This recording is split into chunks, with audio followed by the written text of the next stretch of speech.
কয়েকদিন আগেই টলিউড ইন্ডাস্ট্রিতে খবর রটে অভিনেতা শঙ্কর চক্রবর্তী মারা গেছেন। পরে জানা যায় মারা যাননি অভিনেতা। বিষয়টি সরাসরি তাকেই জানাতে হয় যে তিনি বেঁচে আছেন।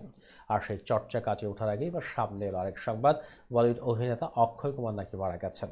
বিস্তারিত জোনায়েদ আহমেদ সৈকতের ডেস্ক রিপোর্টে।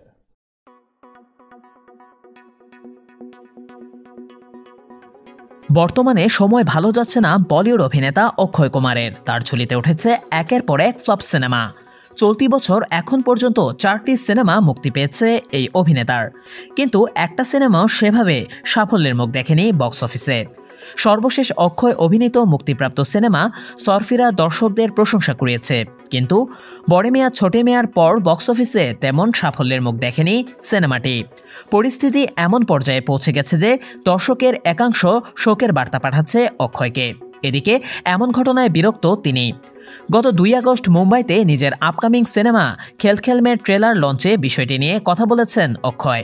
এ প্রসঙ্গে অভিনেতা বলেন, আমি এসব নিয়ে খুব বেশি ভাবি না। আমি আপনাদের বলছি, আমার 4-5টি সিনেমা চলেনি। আমার কাছে অনেক মেসেজ আসে, সরি ইয়ার, চিন্তা করো না।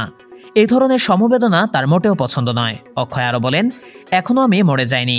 মানুষ শোক বার্তা পাঠাচ্ছে, মানুষ বার্তার মাধ্যমে সমবেদনা জানাচ্ছে। একজন সাংবাদিক লিখেছেন, চিন্তা করবেন না, আপনি ফিরে আসবেন। আমি তাকে ফোন করে জিজ্ঞাসা করেছিলাম, কেন এটা লিখেছেন? ফিরে আসবো মানে কি? কোথায় গেলাম? আমি এখানে আছি এবং আমি কাজ করে যাব। তিনি বলেন, মানুষ যাই বলুক না কেন, আমি আমার মতো কাজ করতে থাকব। সকালে ঘুম থেকে উঠি, ব্যায়াম করি, কাজে বের হই এবং বাড়ি ফিরি। আমি অর্থ উপার্জনের জন্য কঠোর পরিশ্রম করি, আর সেটা নিজের দমে। কারো কাছে কখনো সাহায্য চাইব না। প্রসঙ্গত খেলখেলমে সিনেমায় বাণী কাপুরের বিপরীতে দেখা যাবে অক্ষয়কে।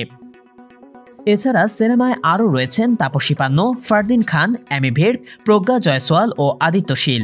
এটি পরিচালনা করেছেন মুদাস্সর আজিজ এবং প্রযোজনা করেছেন ভূষণ কুমার, কৃষণ কুমার, অসীন ভার্দে, বিপুল ডিসা, রাজেশ বহেল, শশীকান্ত সিনহা এবং অজয় রায়। ছবিটি 15ই আগস্ট মুক্তি পাবে। প্রসঙ্গত একসময় বক্স অফিসে বেশ দাপট ছিল এই অভিনেতার। খিলারি কুমারের সিনেমা মুক্তি পেলেই কোটির ক্লাবে যেত, কিন্তু মহামারী করোনা ভাইরাসের পর ভাগ্য যেন কঠিন হয়ে দাঁড়ায়। বিভিন্ন অবতারে পর্দায় এলেও দর্শকরা মুখ ফিরিয়ে নিয়েছেন তার থেকে। বেলবটম, রামসেতু, সম্রাট পৃথ্বীরাজ, রক্ষাবন্ধন ও মিশম রানীগঞ্জ সিনেমাগুলো বক্স অফিসে ব্যর্থ হয়। তবে ও মাই গড 2 কিছুটা ব্যবসা করেছিল। ধারাবাহিকভাবে ফ্লপ হওয়ার কারণে অক্ষয় কুমারকে নিয়ে মাঝে মধ্যে কটু কথা বলতে দেখা যায় নেটিজেনদের।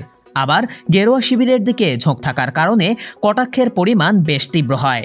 সেই কটাক্ষ নিয়েই এবার মুখ খুললেন এই বলি তারকা।